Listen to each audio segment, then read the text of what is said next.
আজ আমি তোমাদের সাথে শেয়ার করব বাড়িতে বসেই কিভাবে পার্লারের মতো পেডিকিউর করা যায়। তো আমি যা কিছু ব্যবহার করছি সব কিছুই আমাদের বাড়িতে কম বেশি থাকে। তো চলো ভিডিওটা শুরু করা যাক। তো প্রথমেই দেখতে পেলে হালকা একটু গরম জল নিয়েছি, তারপর একটু শ্যাম্পু দেবে। তো তোমরা যে কোনো শ্যাম্পু ইউজ করতে পারো। তারপর একটু লেবুর রস আর একটু নুন দেবে। আর এই ফুলগুলো আমি যাতে একটু দেখতে ভালো লাগে সেই জন্য ইউজ করেছি। তো তোমরা চাইলে নাও দিতে পারো। দেন এটা ভালো করে মেশাবে।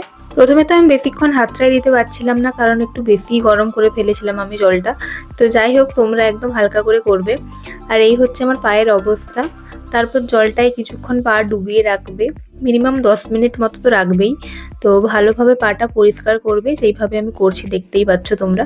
তারপর একটা এরকম ব্রাশ নেবে, যেগুলো আর ইউজ হয় না, পুরনো, আমাদের সবার বাড়িতেই আছে এরকম। তো দেন নেলগুলো যেরকম পরিষ্কার করছি দেখতেই পাচ্ছ। তো সবটাই তো আর মুখে বলা যায় না, সেই রকম করবে। আমাদের ফেসের সাথে সাথে কিন্তু ফুল বডিরও কেয়ার করা উচিত। তো সময়ের অভাবে কারোরই সেটা আর হয় না। তো চেষ্টা করবে মাসে অন্তত একবার করার, তাহলে দেখবে নিজেরও ভালো লাগবে। তো আমি কিন্তু তোমাদের সাথে সবটাই ভেঙে ভেঙে দেখাচ্ছি, তো আশা করছি ভিডিওটা তোমাদের হেল্পফুল হবে। তারপর ভালোভাবে পাটাকে মুছে এইরকম একটা প্যাক বানাবে, কফি, লেবু আর অ্যালোভেরা জেল দিয়ে ভালো করে মিক্স করে অ্যাপ্লাই করবে।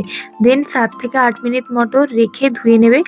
তারপর একদম শেষে আমি একটু এখানে অ্যালোভেরা জেল লাগিয়েছি, তোমরা কোনো ময়শ্চারাইজারও লাগিয়ে নিতে পারো। তো এই হচ্ছে ফাইনাল লুক। তো আজকের ভিডিওটা যদি তোমাদের জন্য হেল্পফুল হয়, অবশ্যই লাইক, শেয়ার এবং সাবস্ক্রাইব করে দেবে আমার চ্যানেল। তো দেখা হচ্ছে নেক্সট ব্লগে। সবাই খুব ভালো থেকো। তো আজকের জন্য টাটা।